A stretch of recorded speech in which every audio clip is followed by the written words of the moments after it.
ஐயப்பன் குடும்பத்தில் ஒருத்தருக்கு ஒருத்தர் ஒத்துமையாக இருக்கிறத போன எபிசோடில் பார்த்தோம். இன்னைக்கு எபிசோடில் சக்கரபாணியை பார்க்குற மணிகண்டன், நீங்கள் சபையிலேருந்து தானே வரீங்க அப்படின்னு கேட்டதும் ஆமாம் அப்படின்னு சக்கரபாணி சொல்ல, இப்போ அங்கே என்ன நடந்துட்டு இருக்கு அப்படின்னு கேட்குறாரு. அதுக்கு சக்கரபாணி தஞ்சாவூர்லேருந்து ஒரு பெரிய ஞானி, சகல பாஷைகளும் தெரிஞ்ச ஒரு பெரிய ஞானி வந்திருக்காரு. ஒரு நல்ல பண்டிதரும் கூட.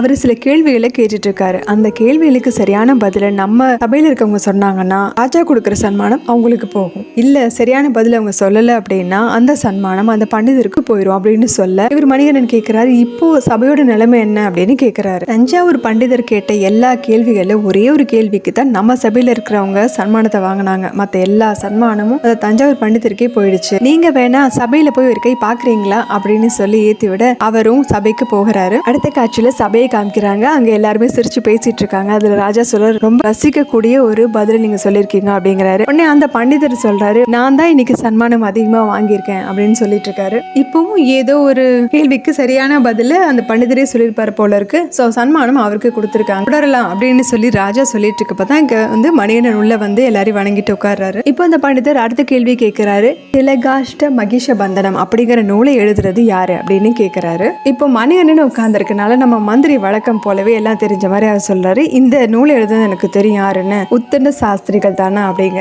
அந்த பண்டிதர் சிரிக்கிறாரு. சிரிச்சுட்டே அவர் சொல்றாரு, இந்த பதில் சரியில்லை அப்படின்னது. இன்னொருத்தர் சொல்றாரு சபையில, இதை ஆயுர்வேதத்தை பத்தி எழுதின சரகர் எழுதின நூலா இருக்கும் அப்படிங்கிறாரு. அதை ஒரு துணியில சுத்தி தான் கையில தெனாலிராமன் வச்சுட்டு இருந்தாரு. திலகாஷ்டமம் அப்படின்னா எள்ளிச்செடி, மகிஷபந்தம் அப்படின்னா கயிறு கொண்டு கட்டப்பட்டது அப்படின்னு அர்த்தம். அந்த பண்டிதர் ஜெயிச்சதுனால ராஜா தெனாலிராமனுக்கு பட்டும் வைரமும் சன்மானமா கொடுத்தாரு. உடனே மந்திரி சமாளிக்கிற மாதிரி, இது தெனாலிராமனோட லீலா வினோதங்களாச்சு அப்படின்னு சொல்ல, இந்த தஞ்சாவூர் பண்டிதர் அடுத்த கேள்விக்கு வந்துட்டாரு. அடுத்த கேள்வி ஒரு விசித்திரமான பிறவியை பத்தி. நல்ல கவனமா கேளுங்க. அந்த ஜீவராசிக்கு ஆரம்ப கட்டத்துல 4 கால்களும், அதுக்கு அடுத்த கட்டத்துல 2 கால்களும், இறுதி கட்டத்துல 3 கால்களும் இருக்கும். அப்படிப்பட்ட விசித்திரமான ஒரு பிறவி எது? அது தெரிஞ்சவங்க சொல்லுங்க அப்படின்னா எல்லாரும் குழம்பி போயிட்டு இருக்காங்க. என்ன பதில் சொல்லுன்னு தெரியாம யோசிச்சுட்டு இருக்காங்க. மந்திரி இப்படி ஒரு உயிரினத்தை பத்தி நான் கேள்விப்பட்டிருக்கேன், கிரந்தங்களை எப்போ நான் படிச்ச ஞாபகம் இருக்கு எனக்கு. இது மலைப்பகுதிகள் இருக்கும், அரட்டி மாதிரி சாகசம் உள்ள ஒரு பிறவி இது. ராஜா கேட்கிறாரு, பதில் சரியா அப்படின்னு கேட்டதும் அந்த பண்டிதர் வழக்கம் போல இல்ல, அப்படி ஒரு ஜீவராசி இருக்குதுன்னா அதோட பேரை மந்திரி சொல்லட்டுமே அப்படிங்கிறாரு. பேரு எனக்கு ஞாபகத்துல இல்ல அப்படின்னு மந்திரி சொல்லவும், அப்படின்னா அப்படி ஒரு ஜீவராசி கிடையாதுன்னு அர்த்தம். என்னோட கேள்விக்கான பதிலும் அது கிடையாது அப்படின்னு பண்டிதர் சொல்லிடுறாரு.